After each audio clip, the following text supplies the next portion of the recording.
రాష్ట్రంలో ఉన్నటువంటి 175 నియోజకవర్గాల్లో నియోజకవర్గానికి 500 శాంపిల్స్ తీసుకోవడం 600 శాంపిల్ తీసుకుంటాం. అంటే క్వాలిటేటివ్ శాంపిల్స్ ఒక 500 ఉంటాయి. ఒక 500 శాంపిల్స్ తీసుకుంటూ సుమారుగా 1,00,000కు పైబడినటువంటి శాంపిల్స్ ఈ 18 రోజుల్లో సేకరించడం జరిగింది. సేకరించి అందులో ఒక 90,000 శాంపిల్స్ కు లెక్కగట్టి ఈ రోజు మీరు చూసినటువంటి ఈ ప్రిడిక్షన్ ఇవ్వడం జరిగింది అనమాట. కాబట్టి పోస్ట్ పోల్ అనేటువంటిది ఉన్నంతలో శాస్త్రీయమైనది. అయితే దీంట్లో మెజారిటీలు అవన్నీ రావు కానీ మేడం, దీంట్లో ఖచ్చితంగా విండ్ యొక్క వేవ్ ఎలా ఉంది, వైసీపీకి అనుకూలంగా ఉందా, టీడీపీకి అనుకూలంగా ఉందా అనేటువంటిది మాత్రం స్పష్టంగా అర్థమైంది. సో కాబట్టి మేము 175 నియోజకవర్గాల్లో కూడా ఏ నియోజకవర్గంలో ఎవరు గెలుస్తున్నారు అనే దాన్ని దృష్టి పెట్టాం. సో ఆ మేరకే ఈ రోజు మీ ముందు ఫలితాలు పెట్టాం. బట్ ఫలితాలు పెట్టేశారు, ఏ నియోజకవర్గంలో ఎవరు గెలుస్తున్నారు అనే డేటా మీ దగ్గర ఉంది. బట్ మీరు ఎందుకు ఓవరాల్ ఫిగర్ ఇచ్చారు, పర్సెంటేజ్ ఇచ్చారు, బట్ నియోజకవర్గాల వారిగా డేటా ఇవ్వలేకపోయారు, ఎందుకు రిలీజ్ చేయలేదు? నేను నియోజకవర్గాల్లో ముఖ్యమైన నియోజకవర్గాలని చెప్పాను కదా. అంటే 175 నియోజకవర్గాలు చెప్పాలంటే సమయం కూడా సరిపోదు, అది ప్రాక్టికల్ కూడా ఇంపాసిబుల్. ఆ విధంగా చెప్పడం కూడా కరెక్ట్ కాదు. ఇప్పుడు ముఖ్యమైనటువంటి ఇప్పుడు మీరు కూడా మీడియా వాళ్ళు కూడా ఎవరు గెలుపోవడం గురించి మాట్లాడితే ప్రేక్షకులు చూస్తారు, వాళ్ళ గురించే కదా. అందుకని 25 మంది మంత్రుల గురించి చెప్పాను, 25 మంది స్పష్టంగా నేను చెప్పడం జరిగింది. అలాగే తెలుగుదేశం పార్టీ, జనసేన, భారతీయ జనతా పార్టీలో ఉన్నటువంటి ముఖ్యుల గురించి కూడా నేను చెప్పడం జరిగింది. వాళ్ళు ఆల్మోస్ట్ 50 నియోజకవర్గాల గురించి చెప్పాను. ఆ తర్వాత వీళ్ళు అడిగితే ఇంకో 25 నియోజకవర్గాల గురించి చెప్పాను. 75 నియోజకవర్గాల గురించి నేరుగా లైవ్ లో చెప్పడం జరిగింది. గన్నవరానికి సంబంధించి వల్లభనేని వంశీ గెలుస్తారు, చాలా టఫ్ గా ఉన్న ఆయనే బయటపడతారని చెప్పారు. ఆ నియోజకవర్గము చాలా సెంటర్ ఆఫ్ అట్రాక్షన్ అయింది. ఖచ్చితంగా ఓడిపోతారు అని చెప్తున్న వాళ్ళ సంఖ్య ఇరు పార్టీలో ఉంది, ప్రజలు కాదు ఇరు పార్టీలో ఉంది. అలాంటి చోట ఏ ధైర్యంతో, ఏ ధీమాతో మస్తాన్ వంశీ గారే గెలుస్తారు అని చెప్పారు? మేడం, మా ధైర్యం, మా డేటా, మా విశ్వాసం, మా మెకానిజం పట్ల మాకు విశ్వాసం ఉన్న నాళ్ళు, మా డేటానే మా ధైర్యం అయిన నాళ్ళు మాకు ఇబ్బంది ఏముండదు.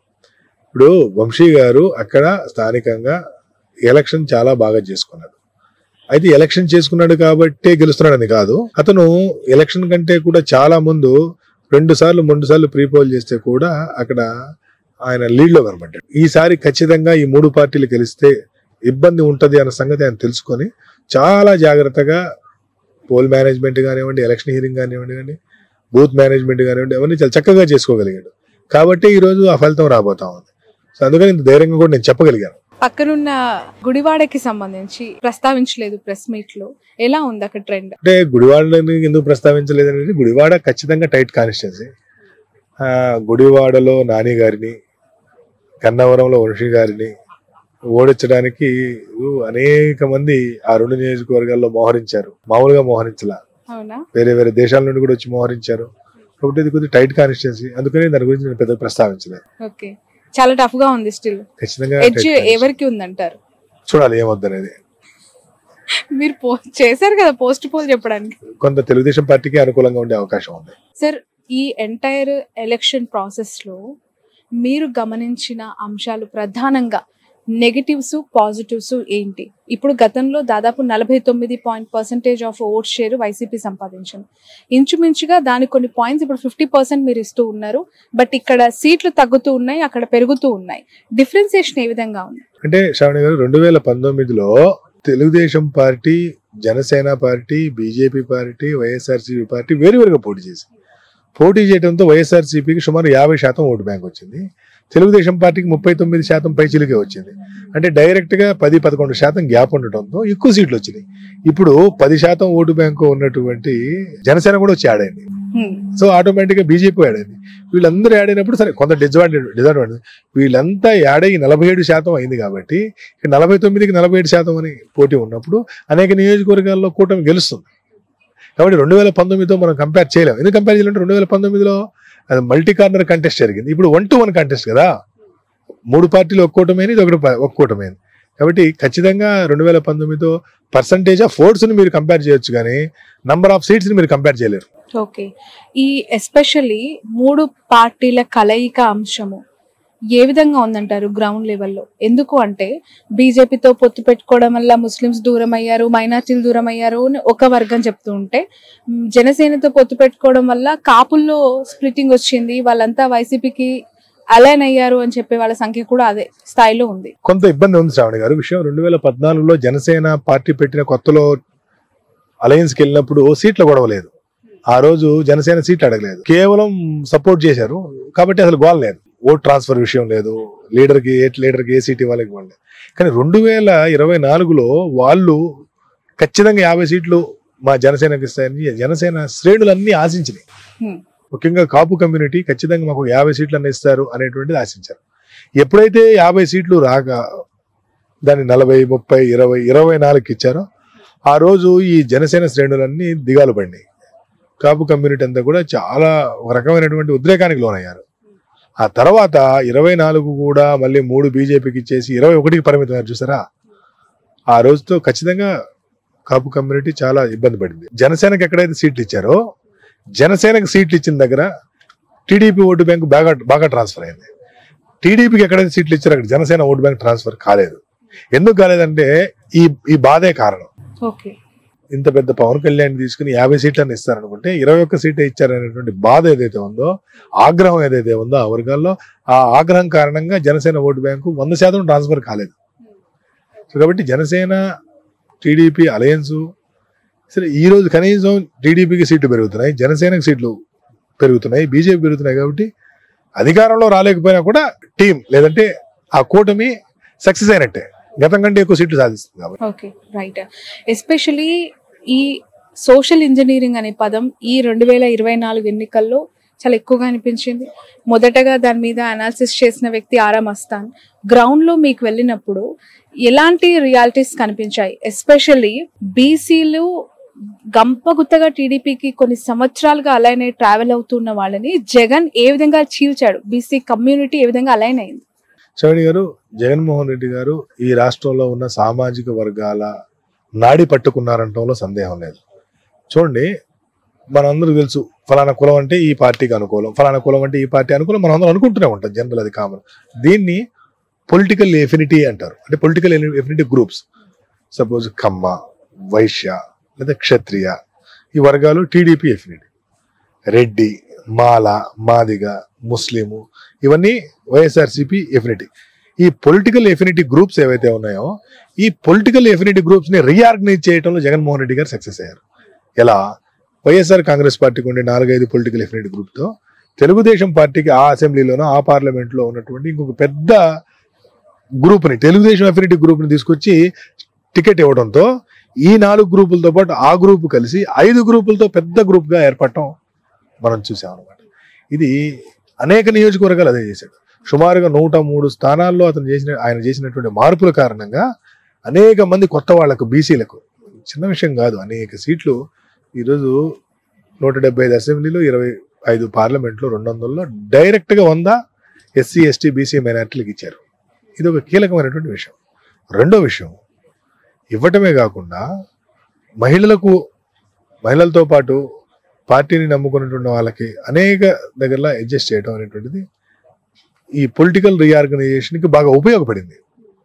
ఒక ఎక్స్ అనే కాన్స్టిట్యున్సీలో ఒకరి మీద వ్యతిరేకత ఉంది, ఎన్నికలకు 6 నెలల ముందు వాళ్ళని తీసుకెళ్లి ఇంకెక్కడో వేసేశారు, ఇంకొక ఆయన తీసుకొచ్చి ఇక్కడ వేసారు. ఆ ఎక్స్ అనేటువంటి వ్యక్తి ఎవరైతే ఉంటారో వారి మీద ఉన్నటువంటి ఆ వ్యతిరేకత, ఆ కోపం అంతా కూడా తగ్గిపోయింది ఆటోమేటిక్ గా. అక్కడ తగ్గుతుంది. కానీ మార్చబడిన ఇప్పుడు సపోజ్ విడుదల రజనీ గారు ఈ రోజు ట్రయల్లో ఉన్నారు, చాలా టఫ్ సిచ్యువేషన్ ఉంది అని మీరు చెప్పారు, ఓడిపోవచ్చు అని కూడా అభిప్రాయపడుతున్నారు చాలా సర్వే సంస్థలు. బట్ యాక్సెప్టెన్సీ ఆ నియోజకవర్గాలు ఏమాత్రం ఉందంటే? ఎగ్జాక్ట్లీ. విడుదల రజనీ గారు గుంటూరు వెస్ట్కి వెళ్ళి చాలా కష్టపడ్డారు, 100 రోజుల పాటు బాగా తిరిగి బాగా ఎలక్షన్. విడుదల రజనీ గారు కాకుండా ఇంకెవరైనా సరే, విడుదల రజనీ గారు కాకుండా ఇంకెవరైనా సరే అక్కడ ఆ మాత్రం పెర్ఫార్మెన్స్ ఇచ్చేటువంటి పరిస్థితి లేదు. అది హార్డ్ కోర్ తెలుగుదేశం కాన్స్టిట్యున్సీ. ఆ నియోజకవర్గంలో పొలిటికల్ ఎఫినిటీ గ్రూప్స్ అన్ని కూడా టీడీపీతో ఉంటాయి. టీడీపీ ఎఫినిటీ గ్రూప్స్ ఎక్కువ అయినా కూడా ఈరోజు ఇంత పోటీ ఇవ్వగలుగుతుంది అంటే చిన్న విషయం కాదు. కాబట్టి నేను కూడా ఏంటంటే మార్జిన్ ఆఫ్ ఎర్రర్ లోబడి ఉంది అక్కడ రిజల్ట్, మార్జిన్ ఆఫ్ ఎర్రర్ లోబడి ఉంది అనమాట. కాబట్టి ఈ మార్చినందువల్ల ప్రయోజనం జరిగినట్టే కదా. బహుశా అక్కడ ఆవిడ కాకుండా ఇంకెవరు నిలబెట్టినా కూడా ఆ స్థాయి పెర్ఫార్మెన్స్ లేదా ఆ స్థాయి ఫలితం వచ్చేటువంటి పరిస్థితి లేదు. Okay, right.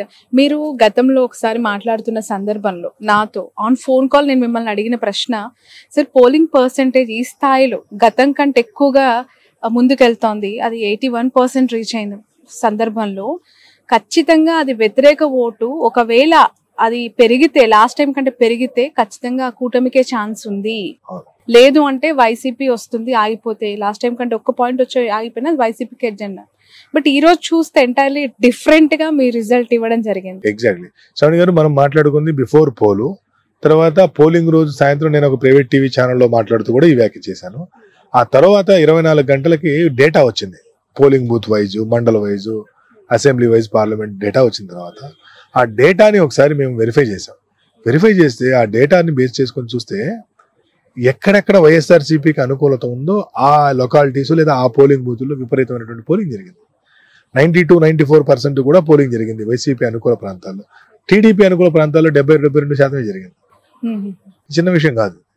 సో ఎప్పుడైతే మేము ఈ డేటా మొత్తాన్ని ఒకసారి వెరిఫై చేసామో ఆ అనాలిసిస్ లో మాకు అర్థమైంది ఏంటంటే ఈ అనుకూలత వైఎస్ఆర్సీపీకి సంబంధించింది, ఇది ప్రతిపక్షం మీద ఉన్నటువంటి అనుకూలత కాదు అనేది. కానీ ఆ రోజు బిఫోర్ పోల్ మీతో మాట్లాడినప్పుడు కానీ లేదంటే పోలింగ్ డే రోజు వేరే ఛానల్లో మాట్లాడినప్పుడు కానీ ప్రాబ్లం ఏంటంటే డేటా రాలేదు, పోలింగ్ జరుగుతుంది. నేనేమో 5 గంటల నుండి మాట్లాడుతా ఉన్నాను టీవీలో, 5-5:30కు. ఆ రోజు రాత్రి 10:30-11 గంటల వరకు కూడా 12 వరకు కూడా పోలింగ్ జరుగుతూనే ఉంది. సో ఆ పోలింగ్ కారణంగా ఈ పోలింగ్ ఏ వర్గాలు ఏంటి అనేటువంటిది మనకు 2 రోజులు ఆగితే తప్పితే అర్థం కాదు. మహిళలు ఎంతమంది వచ్చారు, ఏ కాలనీలో లేకపోతే ఏ పోలింగ్ బూత్ లో ఉన్న ఓట్లు ఎన్ని పోల్ అయినాయి అనేటువంటిది 2 రోజులు పట్టేటువంటి డేటా. 2 రోజుల తర్వాత ఇవన్నీ చూసిన తర్వాత ఇది వైఎస్ఆర్సీపీ ప్రభుత్వానికి అనుకూల ఓటు పడింది అనేటువంటి క్లారిటీకి అయితే మేము రాగలిగాం. Okay, right. ఈ పెరిగిన ఓటు పర్సంటేజ్ లో మెజారిటీ ఆఫ్ ద ఓటు మీరు ఫీమేల్ ఫ్యాక్టర్ కి ఇస్తున్నారు. దాదాపు పురుషుల కంటే ఎక్కువగా మహిళలు వేశారు అని చెప్పి జగన్ గారి నమ్మకం, నమ్మిన సిద్ధాంతం కూడా మహిళలు, నా అక్క చెల్లెలు, నా అవ్వ తాతలని మాత్రమే ఆయన మాట్లాడుతూ ఉంటారు. ఎందుకు మహిళలు ఎక్కువగా జగన్ గారికి, ఆ ప్రభుత్వానికి అట్రాక్ట్ అయ్యారు? వాట్ ఆర్ దోస్ క్వాలిటీస్ అండి? అంటే చాలా ఏదో పరుగు పందెం పెడితే పరిగెత్తుతారు కదా ఓటేయడానికి. కొన్ని నియోజకవర్గాల్లో టైం అయిపోతుందేమో అని చెప్పి అలా చాలా ఫాస్ట్ గా నడుచుకుంటూ వెళ్ళిన ముసలోళ్ళని లేదంటే మధ్యతరగతి వయసు వాళ్ళని చూసాం విజువల్స్ లో. సో అది ఏం ఫ్యాక్టర్స్ అంటారు? శ్రావణి గారు, మహిళలకి ఒకటి ప్రధానంగా అవసరమైంది ఆత్మగౌరవం, 2 ఆర్థికంగా చేయూతనిచ్చేటువంటి ఆత్మగౌరవం. ఎక్కడ పెరిగిందంటే వాళ్ళు గ్రామంలో లేదా వాళ్ళ వార్డులో ఏ పని కోసం కూడా ఎవరి దగ్గరికి వెళ్లాల్సిన పని లేదు. వాళ్ళకి ఏదైనా పని ఉందని వాలంటీర్కి ఫోన్ చేస్తే వాలంటీరే వచ్చి వాళ్ళకి కావాల్సిన సర్టిఫికెటో, వాళ్ళకి కావాల్సినటువంటి పెన్షనో, వాళ్ళకి కావాల్సినటువంటి ఇల్లు, స్థలమో అన్ని ఈ వాలంటీర్ రాసి పోవాల్సిన పరిస్థితి. అంటే వాళ్ళు ఒక పని కోరి ఎవరి దగ్గరికి వెళ్ళి చేతులు కట్టుకొని నిలబడాల్సినటువంటి అవసరం లేదు. It's number 1. నంబర్ 2, ఆర్థిక స్వావలంబన. 2 నెలలకో 3 నెలలకో అకౌంట్లో 10,000 15,000. రూరల్ ఏరియాలో 10-15 వేలు అనేది చిన్న విషయం కాదు. 200 రూపాయల నుండి 300 రూపాయలు మాత్రమే ఒక మహిళ కూలి ఉంటుంది. 20 రోజుల నుండి 25 రోజులు మాత్రమే పని దొరుకుతుంది. 25 రోజులు పనికి వెళ్తే 7,500 రూపాయలు వస్తుంది. 20 రోజులు పని దొరికితే 6,000 రూపాయలు వస్తుంది. అటువంటి మహిళ అకౌంట్లో 2 నెలలకో 3 నెలలకో ఏదో ఒక పథకం పేరుతో 60,000, 80,000, లక్ష రూపాయలు దొరకడం అనేది చిన్న విషయం కాదు. సో కాబట్టి ఖచ్చితంగా ఇది మహిళల ఆర్థిక స్వావలంబన, ఆత్మగౌరవాన్ని. అందుకని మహిళలు ఎక్కువగా జగన్మోహన్ రెడ్డి గారిని ఆదరించారు. సుమారు 55-56% మంది మహిళలు ఈరోజు ఓటింగ్ చేశారు. Okay, right. Urban and rural పూర్తిగా కన్సాలిడేట్ అయిపోయారంటారా? మొత్తం టీడీపీకి వాళ్ళేశారు, రూరల్ అంతా వైసీపీకి అనుకోవచ్చా? రూరల్ లో ఎక్కువగా వైఎస్ఆర్సీపీకి ఓటింగ్ జరిగింది. అర్బన్ లో పోలింగ్ పర్సంటేజ్ తక్కువ. ఆ తక్కువ కారణంగా సహజంగా అర్బన్ ఏరియాలన్నీ కూడా నేను ఇందాక చెప్పాను, శ్రీకాకుళం, విజయనగరం, విశాఖ, రాజమండ్రి, ఏలూరు ఇవన్నీ కూడా కొంత టీడీపీకి అనుకూలంగా ఉన్నాయనేటువంటి సంగతి చెప్పాను. సహజంగా అర్బన్ ఏరియాలో వాళ్ళకి అనుకూలంగా ఉన్నాయి. అంతకు మించి అక్కడ మీరు చూస్తే సాలిడ్ గా 74% పోలింగ్, రూరల్ ఏరియాలో 92% జరిగింది. కాబట్టి ఈ పెరిగినటువంటి ఈ రూరల్ ఓటింగ్, అందులో ముఖ్యంగా ఈ ఎస్సీ ఎస్టీ కాలనీలో పెరిగిన ఓటింగ్ అంతా కూడా వైఎస్ఆర్సీపీకి అనుకూలంగా పడిందని చెప్పడంలో ఎటువంటి సందేహం లేదు. Majority of the negative points లో రాజధాని అంశం ఒకటి అని చెప్పి మస్తాన్ గారు ఇందాక ముందు ప్రెస్ మీట్ లో చెప్పారు. తీసేయాలనుకున్న గుంటూరు అమరావతిలో, పెట్టాలనుకున్న వైజాగ్ లో acceptance. This is very sad truth.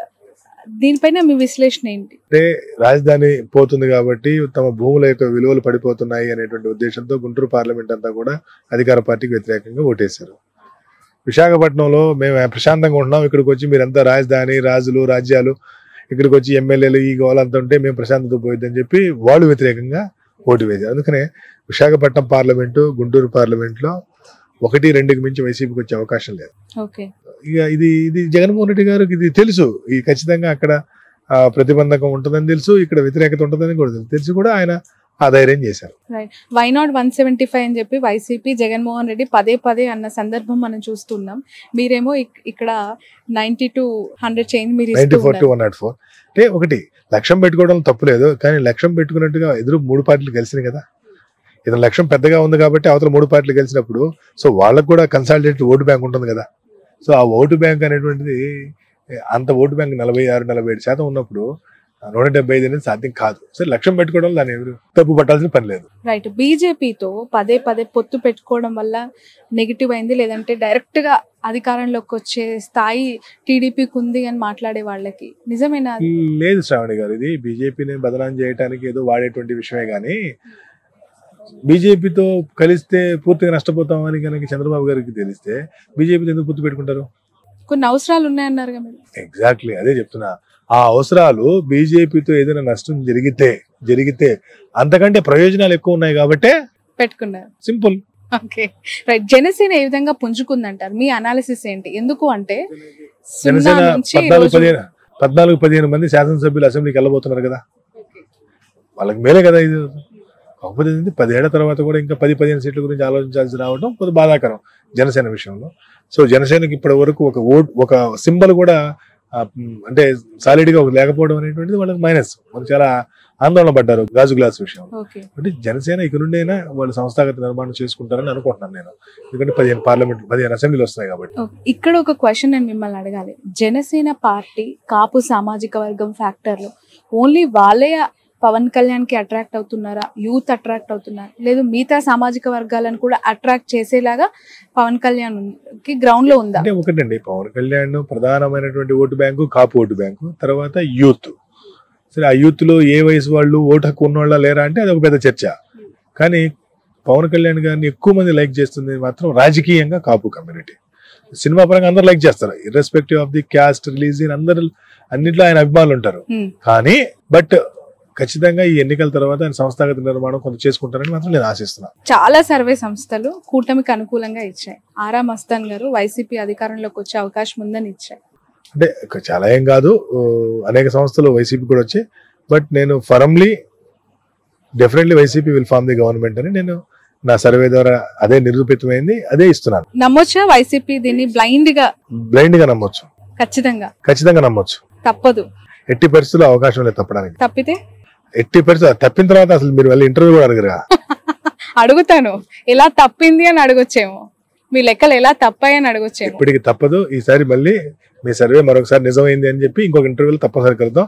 అప్పుడు అనేక విషయాల పట్ల డిస్కస్ చేద్దాం. బిఫోర్ క్లోజింగ్ ఎందుకు బీఆర్ఎస్ మీద అంత కక్షపూరితమైన 0% కి పడేశారు? కక్ష కాదు అది, వాళ్ళకి వస్తున్నటువంటి ఓట్లు కూడా 0. అనేక నియోజకవర్గాల్లో వాళ్ళకి డిపాజిట్ రావట్లా. అనేక నియోజకవర్గాల్లో వాళ్ళు ఎక్కువ నియోజకవర్గాల్లో 3 వస్తాం. కాంగ్రెస్ బీజేపీ పరిస్థితి తెలంగాణలో ఏ విధంగా మీరు అనలైజ్ చేస్తారు? బీజేపీకి ఎక్కువ సీట్లు వచ్చే అవకాశం ఉంది కదా. ఓకే, అంటే అక్కడ కాంగ్రెస్ అధికారంలో ఉంది రాష్ట్రంలో. మీరు గతంలో కాంగ్రెస్ పార్టీకి భారతదేశంలో ఎక్కువ సీట్లు వస్తున్నటువంటి రాష్ట్రాల్లో తెలంగాణ ఒకటి, ఎంపీ. కాబట్టి ఖచ్చితంగా తెలంగాణ నాయకత్వాన్ని అభినందించాల్సిందే. కర్ణాటకలో కూడా ఈ రోజు అంత గొప్ప పరిస్థితి లేదు. కాబట్టి ఖచ్చితంగా కాంగ్రెస్ పార్టీ పెర్ఫార్మెన్స్ చాలా గుడ్ పెర్ఫార్మెన్స్. మిమ్మల్ని ఒక క్వశ్చన్ తో క్లోజ్ చేస్తాను. జగన్ గారికి ఈ ఎంటైర్ సర్వే చేసిన తర్వాత ఒక సలహా ఇవ్వాలి అంటే ఏమి ఇస్తారు? కూటమికి బాబు గారికి ఒక సలహా ఇవ్వాలంటే ఒక సెఫాలజిస్ట్ గా ఆరా మస్తాన్ చూసిన రియాలిటీస్ ఉద్దేశించి ఏం చెప్పగలుగుతారు? జగన్మోహన్ రెడ్డి గారు పాటిస్తున్నటువంటి సోషల్ ఇంజనీరింగ్ పాటించమని చంద్రబాబు నాయుడు గారికి చెప్తాను. చంద్రబాబు నాయుడు గారు ఏదైతే డెవలప్మెంట్ మోడల్ చూపిస్తున్నారో దాన్ని ఫాలో కమ్మని జగన్మోహన్ రెడ్డి గారికి చెప్తాను. ఇక్కడ క్రాస్ అడ్వైజ్ ఇస్తున్నారు మీరు ఇద్దరు. It's fact. ఓకే, వాళ్ళు ఇది చేస్తే ఈయన ఇది చేస్తే ఖచ్చితంగా సక్సెస్ అవుతారు. పోటాపోటీకి ఈ రాష్ట్ర ప్రయోజనాలు దెబ్బతినకుండా బాగుపడతాయి. ఓకే, కుప్పంలో ఓడగొడతామని వైసీపీ చెప్తోంది, మీరేమో గెలుస్తున్నారన్నారు. మంగళగిరిలో లోకేష్ కి, పిఠాపురంలో పవన్ కి, బాలయ్యకి రకరకాల వార్తలండి. మీరేమో క్లియర్ గా వాళ్ళందరూ గెలిచేస్తున్నారు. నిజంగా అంత క్లియర్ కట్ గా ఉందా మ్యాండేట్ అక్కడ? క్లియర్ గా గెలుస్తున్నారు. బాబు గారి గురించి అక్కడ పర్సెంటేజ్ ఏ లేదు, బాబు గారు కంఫర్టబుల్ 40,000+ మెజార్టీతో వారు గెలవబోతున్నారు అక్కడ. పవన్ కళ్యాణ్ గారు వారు కూడా 40,000కు పైబడిన మెజార్టీ, లోకేష్ గారు 20,000కు పైబడిన మెజార్టీతో గెలవబోతున్నారు. బాలయ్య గారు 20,000 ఉంటుంది, 18-20,000 ఉంటుంది. అంటే బాలయ్య గారి విషయంలో ఎస్పెషల్లీ బీసీ కమ్యూనిటీకి టికెట్ ఇవ్వటము, ఫీమేల్ ఫ్యాక్టర్ ఇవన్నీ ఉన్నాయి కదా. అంటే ఎంత ఉన్నా కూడా అక్కడ మొదటి నుండి తెలుగుదేశం పార్టీకి స్ట్రాంగ్ హోల్డ్ ఉంది. అక్కడ ఉన్నటువంటి అందరూ కూడా ఎన్టీ రామారావు గారిని విపరీతంగా అభిమానిస్తారు, ఆరాధిస్తారు. సో కాబట్టి వాళ్ళు ఖచ్చితంగా అక్కడ తెలుగుదేశం పార్టీకి పెంచుకోండి. ఇప్పటి వరకు 83 నుండి ఓడిపోయినటువంటి సీటు హిందూపూర్. అవును, రైట్. ఇక్కడ వంగా గీత గారు చాలా టఫ్ ఫైట్ ఇచ్చారు, డిప్యూటీ సీఎం చేస్తానన్నారు. అవి ఏమీ కన్సిడరబుల్ కాలేదా గ్రౌండ్ లో? ఒకటి కమ్యూనిటీ సుమారు 1,00,000 ఓట్లు ఉన్నటువంటి కాపు కమ్యూనిటీ ఈసారి పవన్ కళ్యాణ్ గారు ఓడిపోతే కమ్యూనిటీ పరువు పోతుంది అనేటువంటి ఒక ధోరణిలోకి వెళ్ళిపోయారు. కాబట్టి ఈ రోజు చాలా తేలికగా ఆయన గెలవబోతున్నారు. Okay, right. Thank you so much Aara Mastan గారు, మీ వాల్యుబుల్ టైం ని మాకు అందించినందుకు. ఫైనల్లీ ఈ సర్వే గురించి ఏదైనా మెసేజ్ ఇవ్వాలనుకుంటున్నారా మీ సంస్థ తరపున? ఖచ్చితంగా జూన్ 4వ తేదీ మా ఫలితాలే నిజంగా అవుతా ఉన్నాయి. జూన్ 5వ తేదీ తిరిగి మీ అందరి ముందుకు ఈ విషయంతో మళ్ళీ వస్తాను. ధన్యవాదాలు. Thank you so much. ఇది ఆరా మస్తాన్ గారితో స్పెషల్ ఇంటర్వ్యూ. ఖచ్చితంగా రిజల్ట్ మాత్రం తప్పే అవకాశం లేదు. తప్పితే ఇంకా ఫ్యూచర్ ఉండదు సెఫాలిస్ట్ గా అని చెప్పి తను అభిప్రాయపడుతున్నారు. ఎందుకంటే ఆరా మస్తాన్ చాలా అక్యురేట్ గా లాస్ట్ టైం లో కూడా అనేక రిపోర్ట్స్ జెన్యూన్ గా ఉన్నాయి, ఎగ్జాక్ట్లీ జరిగాయి. కాబట్టి ఇప్పుడు కూడా జరుగుతుంది, జరగబోతుంది అని నమ్మాలి అంటున్నారు. That's all for now.